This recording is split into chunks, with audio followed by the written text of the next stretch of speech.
sensory degra- degradation is where you're put in a tank This, and you're cut off from all senses: sight, feeling, do you mean sensory smell. deprivation? Deprivation.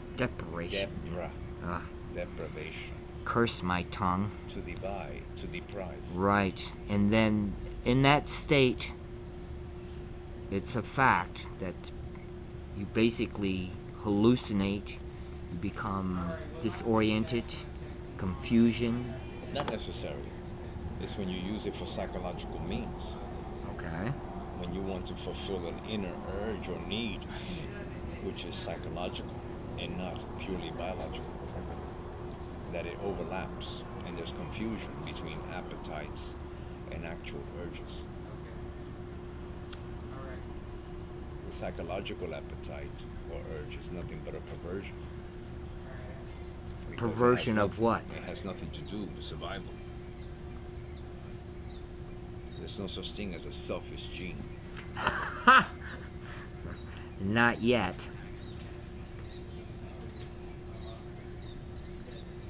They're working on it. Well, if you use the word selfish gene, it's just another metaphor for thought.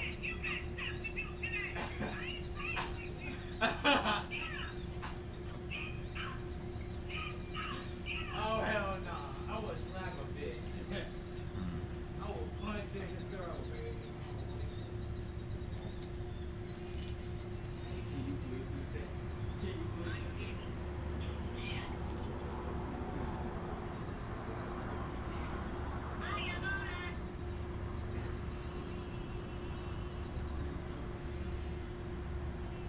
You know, you do in a way, when you live in the moment, you do become, or you don't become.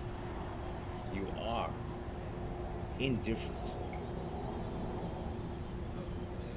That was a good old 18th century word. Indifferent. Not making any difference Uh-huh. because of this lack of division between the opposites when it comes to nationalism, racism, any ism. The mind thinks it could apply scientific laws to ideological systems. And the ideology, which is nothing but an abstraction, which can be questioned, but never done away with, because it's necessary to find out something that is not. It has to come into being. Hence, denial or negation.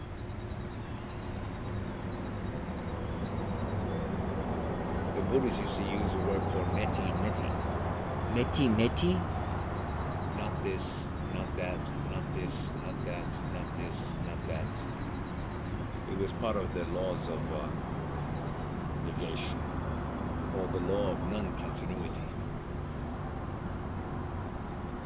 Where you could say whatever you want, and it won't be that.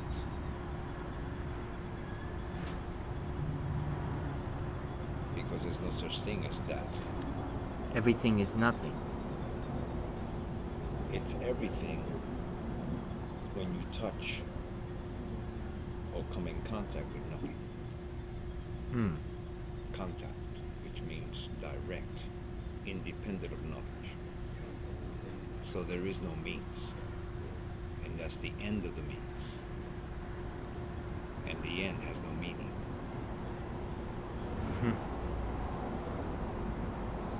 So hence here we are talking about the end of the world.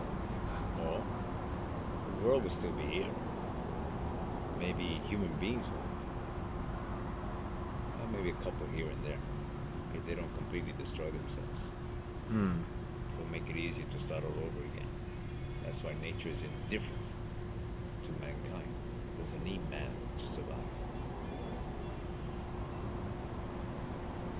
Since men are malleable, moldable, like clay, to be shaped in any manner or way, Gollum. He's become very insignificant. And because of that dread of insignificance, he wants to seek significance by trying to become or belong to something.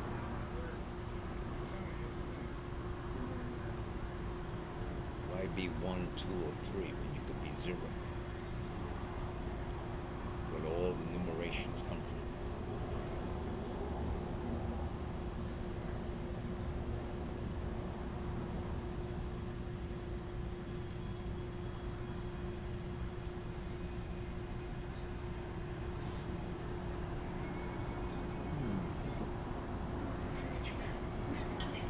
If everything you say is true, and we do say somewhere down the future or even now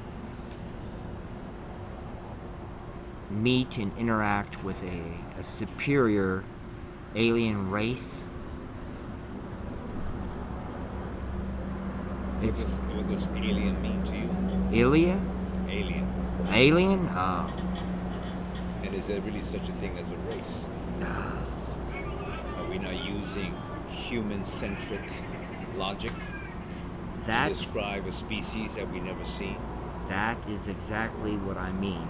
Wouldn't that be also we don't have the capability to encompass or labels to place on something that we have absolutely no idea about. But we will have to. We're going to have to make the first step towards. Which means endless divisions, endless wars, endless right, aliens. And endless misunderstandings, and endless. So our approach is not fresh, but only from the stale past, a fossilized past, based on petrification and putrefaction. We're still cavemen. We'd club each other to death. I pray every day that the aliens stay away from this planet. Don't worry. Because if you want to meet them, you may regret it. Right. When you find out that they're possibly or probably cannibals. Remember the cookbook, How to Serve Man. Right.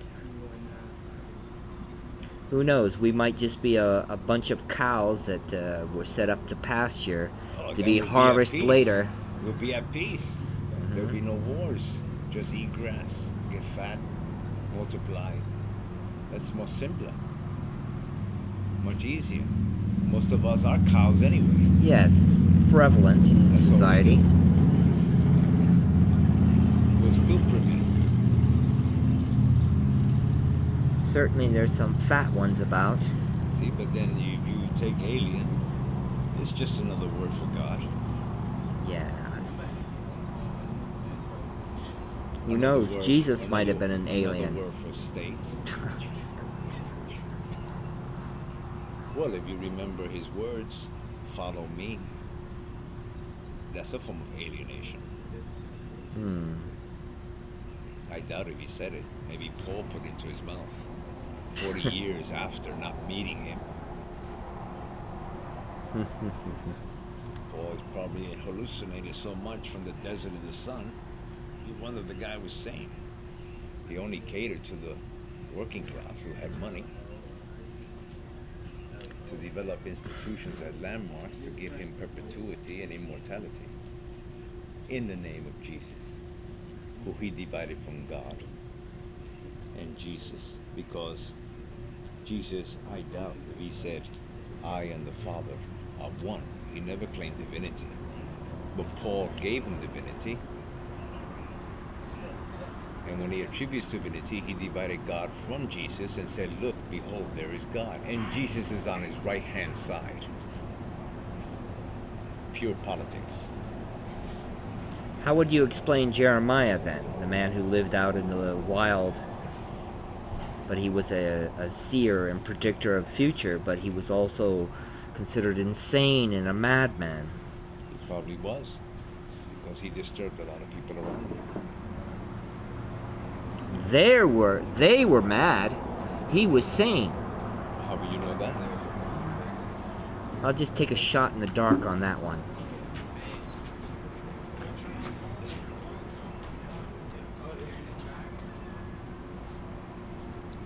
Because nowadays someone might consider you mad.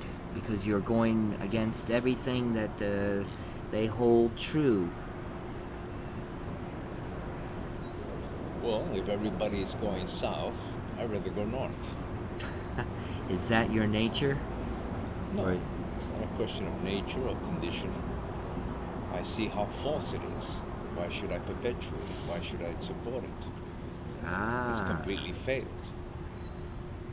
Everybody who's going south is hoping, wishing, praying, petitioning for some being to save them from their rut.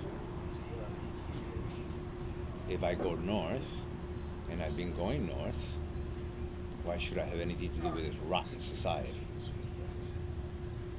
This filth called civilization. Cut off the cancer before it kills you. At the root. Hmm. Not at the bud, at the root.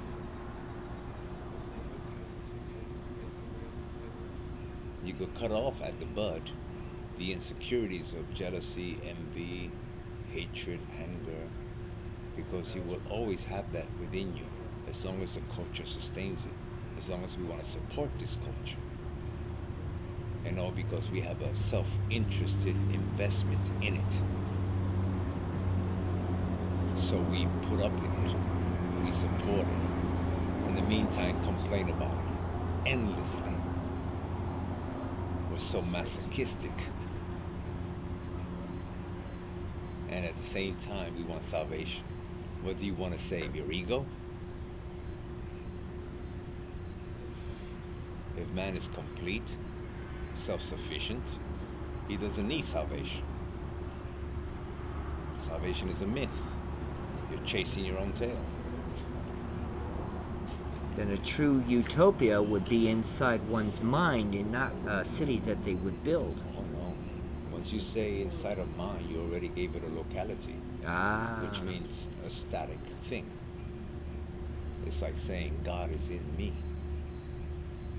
Once you give it a place, and then you find out what that place is, it's just an idea. And if you can't have any evidence and can't live it, what is it? An empty assertion. Huh. It's more like the word faith.